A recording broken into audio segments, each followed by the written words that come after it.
What up, it's Ali Hasan का नया model. आज की वीडियो मेरी शक्ल की तरह थोड़ी सी अलग है क्योंकि मैं आज मुल्क के मसलों या फिर लेटेस्ट खबरों की बजाय मुल्क की तरक्की की बात करूंगा और इसी मुल्क की मीम्स की बेस पे तरक्की करवाने वाले एक शख्स की और उसके न्यू टीवी शो की। अब आप लोगों को हल्का अंदाजा हो ही गया होगा कि मैं किस टीवी शो की बात कर रहा हूँ और किस मशहूर मारूफ टीवी होस्ट की बात कर रहा हूँ। फिर भी बता देता हूँ कि मैं आज की वीडियो एक ऐसा डेयरिंग शो एक्सप्लोर करते हुए गुजरूंगा जिसका नाम है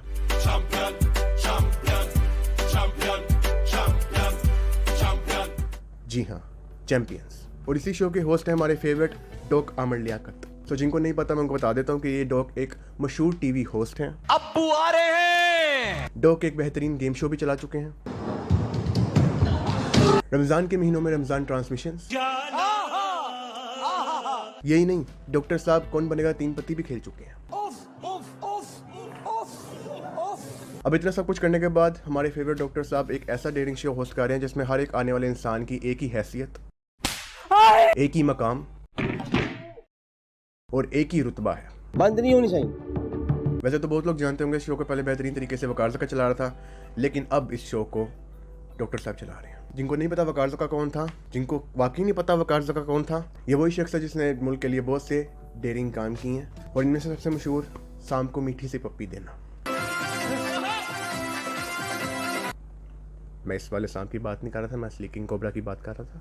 सो अब जिस शो को वकार ज़का को रिप्लेस करते हुए अमर भाई चला रहे हैं तो उस पर बात करते हैं। जिन लोगों ने ये शो नहीं देखा उनको मैं ये सजेस्ट करूँगा कि भाई मत देखना, क्योंकि मैं खुद इस शो के एपिसोड 1 के लास्ट एडिशन को देखकर बहुत मुश्किल से एक सदमे से बाहर आया हूँ। लेकिन मुझे तो अपनी ये वीडियो बनाने के लिए पूरा शो देखना था, इसलिए मैंने अपने एक दोस्त को पूरा शो ज़बरदस्ती देखने का हुक्म दिया। उसका पूरा शो देखने और इस वीडियो के लिए स्पेसिफिक क्लिप्स भेजने से पहले आखिरी अल्फाज यही थे, ये सब क्या देखना पड़ रहा है।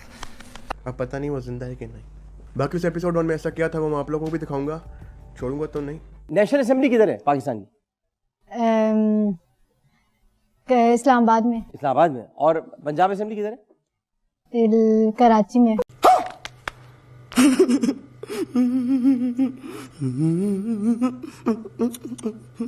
कराची में पंजाब असेंबली। और सिंध असेंबली किधर है? यूरोप में। इस लड़की के मुताबिक जनाब स्पीकर साहब यूरोप में बैठ के खिताब देते हैं। PIA का हेडक्वार्टर्स ऑस्ट्रेलिया में है। PSL नेपाल की एक मशहूर क्रिकेट लीग का नाम है। और मैं अली हसन नहीं हूँ, मैं जिम्बाब्वे की टीम का कैप्टन हसन अली हूँ। अभी ये टॉर्चर यहाँ पे खत्म नहीं होता, अभी तो और क्वेश्चंस रहते हैं। एक सवाल और करें, ये जरूरी है, ये वरना इल्म कहाँ जाएगा?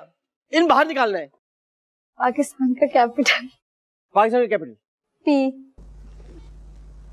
अरे क्या करूं मैं इसका, क्या करूं इसका, क्या करूं, मार भी नहीं सकता। टू बी ऑनेस्ट ऐसी हालत तो एक स्टूडेंट की वाइवा एग्जाम में होती है, क्योंकि जो भी सवाल पूछा जाता है वो आगे से ही जवाब देता है। परफेक्ट है आप? जी। किस चीज में परफेक्ट है आप? हर चीज में। और फिर अगर एक ऐसा सवाल आ जाए कि बेटा थर्मोडायनामिक्स का जरा डेफिनेशन सुनाना, तो आगे से वो ओवर स्मार्ट स्टूडेंट यही बोलता है। क्योंकि आपने कहा ना मेरा IQ बहुत है। हाँ बताते हैं। अब आखिर में इस लड़की को झेलने के बाद, दिमाग की दही करने के बाद, बदले की आग में इतना देखना तो बनता है कि इस लड़की को कितना खतरनाक डेयर मिला है। बट डेयर, ये डेयर करना है, इरादे इसके साथ खेलना नहीं है, बस इसको निकालना है और गले में डालना है।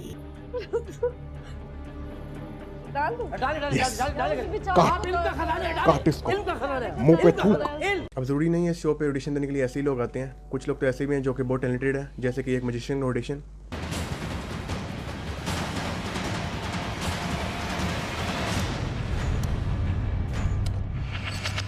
अब तो ये देखने के बाद आप लोग कहेंगे भाई ये सिलेक्ट हो गया है, लेकिन नहीं, पहले इस बेचारे को सिलेक्ट किया। जाओ भाई, तुम सिलेक्ट हो गए, जाओ। Thank you. फिर उसके बाद इसको इज्जत से वापस बुला के रिजेक्ट किया। आप जाओ। आपको मैंने रखी। अब इसको रिजेक्ट करने की वजह ये थी कि इसने लिजिट काला जादू नहीं किया और आंखों को धोखा दे देने वाला एक इल्यूजन कर दिया। कंट्रोल। वैसे तो मैं अभी खुद भी श्योर नहीं हूँ कि ये डेयरिंग शो है यहाँ पर। वैसे तो बहुत कम लोगों ने ये चीज़ नोटिस की होगी कि ऐसे डेयरिंग और टैलेंटेड लोग जो हमें अपनी ऑकवर्डनेस दिखाकर अपना पाकिस्तानी पासपोर्ट फाड़ने पे मजबूर कर देते हैं, वो हमें टिकटॉक पे मिलते हैं या फिर इस बोल नामी चैनल के टीवी शोज पे। बाकी अगर रही इस शो की बात, तो डॉक्टर साहब तो इसे अपनी ताकत का सही गलती इस्तेमाल करते हुए चला रहे हैं, जैसे कि ये वाली आइटम जो मार्केट में नहीं आई है। मजाक हो रहा है कोई? हाँ ना, ये मजाक हो रहा है। इधर आमिर भाई क्लास का वो स्टूडेंट बने हैं जो क्लास का बैक बेंचर था, लेकिन टीचर के सामने पढ़ने वाला बच्चा बन के रहने की वजह से क्लास का मॉनिटर बन गया। अब ये लड़का अपनी ताकत के नशे में क्लास में एंटर होने वाले हर स्टूडेंट को यही बोलता है। तो इसी बात से मुझे एक और ऑडिशन याद आ गया, जिसमें कुछ लड़कों को एक साथ बुलाकर आमिर भाई ने उनकी कमर की मदर सिस्टर 1 की थी। अच्छा भाई, आप पांचों पहले तो कुछ एंटरटेनमेंट करके दिखाइए, अलग अलग, ठीक है? और जल्दी जल्दी करना है, फिर मैं आपको डेढ़ दूंगा। हाँ, जल्दी जल्दी एंटरटेन करो, फिर डेढ़ मिलेगा। तो पहले आप। मेरी जाने मन चलती है क्या?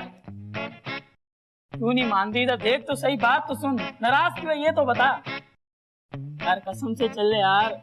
एंटरटेन करना था, ये तो अपने शौक पूरे कर रहा है। नेक्स्ट। ये मेरे दोस्तों के लिए। तुम जैसे देशियों का सहारा है दोस्तों, तुम जैसे देशियों का सहारा है दोस्तों, ये दिल तुम्हारी तुम्हारे देश का हमारा दोस्तों। नेक्स्ट। सर सिंगिंग कर सकते हैं? नहीं। चलो तुम भी अपना शौक पूरा कर लो। रोम रोम तेरा नाम पुकारे, एक हुए दिन रैन हमारे। ये तो अच्छा गाता है, ये मेरी तरफ से सिलेक्ट है। नेक्स्ट। सर अब ये सिंगिंग कर रहे हैं, इनको पता नहीं सिंगिंग कंपटीशन नहीं है। अच्छा बेटा, कॉन्फिडेंस। सर अपना जलवा दिखाना। पाक पाक पाकिस्तान, साफ साफ पाकिस्तान, हर पर हर दम अज़्म हमारा, सेफगार्ड पाकिस्तान। ये तो साबुन बेचने लग गया। नेक्स्ट। सर स्पेस यूज कर सकता हूँ? अब कर ले स्पेस सारी आपकी। इधर मैं सोच रहा था कि डांस करेगा, लेकिन नहीं।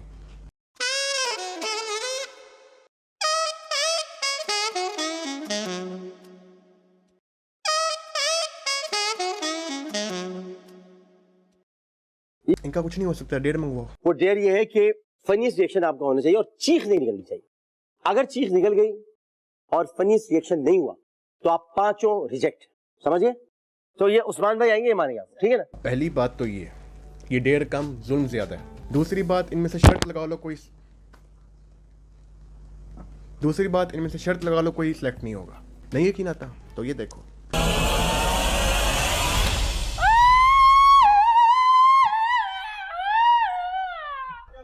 बाहर जा, बाहर जा, बाहर जा। अगला है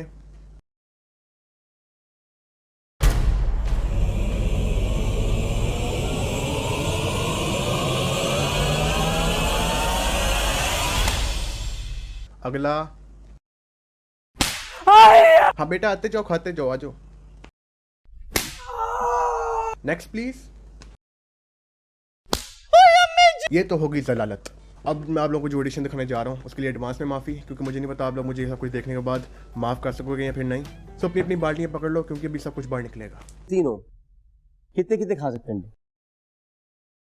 छिलकों समेत। देखो नंबर बचाओगे, हम उसी नंबर पर चलेंगे। तीन आई थिंक तीन। सर मैं 1 मिनट के अंदर अंदर पूरे 10 खा जाऊंगा।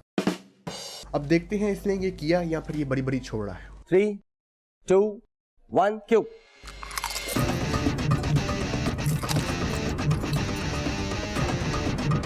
बाहर गिरना नहीं चाहिए।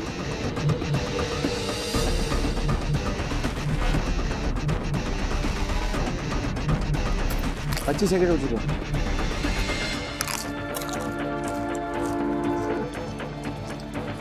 बाहर गिर रहा है सारा,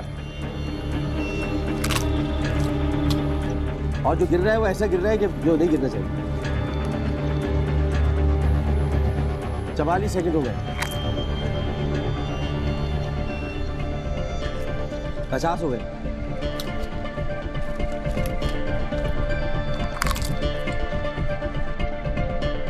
तो बस स्टॉप। कितने खाए? आपने कहा था 1 मिनट में सब खा जाऊंगा। जी सर, कहा था। अब ये साफ करें, बाहर जाए। ये सब देखने के बाद मुझे यकीन हो गया कि शो में आने वाले हर एक बंदे की मेहनत की कोई कदर नहीं है। काम करना तो पूरा करो, वरना ये अपनी मेहनत और जज्बा लेकर शो से इज्जत से बाहर निकलो, अमीन बेइज्जत होकर। अब ना चाहते हुए भी वापस संडो पे आते हैं, क्योंकि बाकी 2 आदमी रहते हैं, देखते हैं उनका क्या होता है। 30 सेकंड आपको देंगे हम। जी सर, और 5-5 खाने मुंह से बाहर दिए। इंशाल्लाह। 3, 2, 1 क्यों?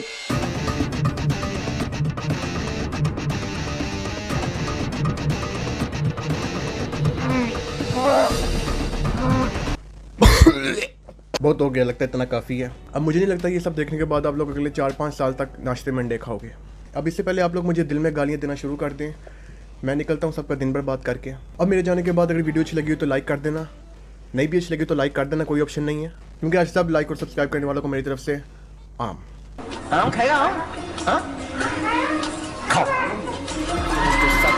झूठ में डुबोते हैं, खुदा की कसम ऐसे भी लोग होते हैं इम्पोर्टेंस की खातिर जो इज्जत को खोते हैं, लोटे हैं एक तरफ ये ना